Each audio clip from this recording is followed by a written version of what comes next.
जीवनात पुस्तकी ज्ञानाबरोबरच व्यवहार ज्ञान महत्त्वाचं आहे।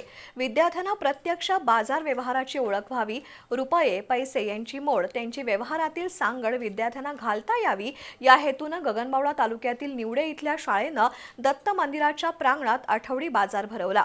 या उपक्रमात विद्यार्थ्यांनी विविध वस्तूंचे स्टॉल लावत विक्रेत्याची भूमिका बजावली, तर पालक आणि नागरिकांनी या बाजारात खरेदी करून विद्यार्थ्यांना प्रोत्साहन दिलं। बुधवारी सकाळी निवडे इथल्या शाळेच्या विद्यार्थ्यांनी दत्त मंदिराच्या प्रांगणात बाजार भरवला। हा बाजार एखाद्या मोठ्या बाजारपेठेसारखा गजबजून गेला होता। विविध प्रकारच्या भाज्या, दैनंदिन गरजेच्या वस्तू आणि खाद्यपदार्थ अशा वस्तूंची मांडणी विद्यार्थ्यांनी केली होती। भाजी घ्या, टोमॅटो घ्या, वडा घ्या, चहा घ्या या आरोळ्यांनी मैदान दणाणून गेलं।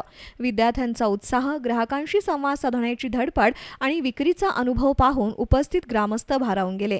वस्तूंचं मोजमाप, पैशांचे व्यवहार आणि ग्राहकांशी संवाद या सर्व बाबींचं प्रत्यक्ष अनुभवजन्य शिक्षण विद्यार्थ्यांना या निमित्तानं मिळालं। ग्राहकांना आकर्षित करण्यासाठी विद्यार्थी उत्साहात आवाज देत होते।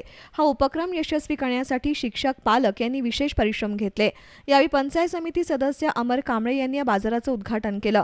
मुख्याध्यापक संजय मोळे, रेखा शिरतोडे, शाळा व्यवस्थापन समितीचे अध्यक्ष सागर कांबळे, उपाध्यक्ष यासिन शेख, सचिन जाधव, शिवाजी राऊत, प्रकाश कांबळे, अक्षता देशमाने, सदस्य, पालक यांच्यासह ग्रामस्थ उपस्थित होते। ग्रामस्थांनी शाळेच्या या अभिनव उपक्रमाचं कौतुक केलं।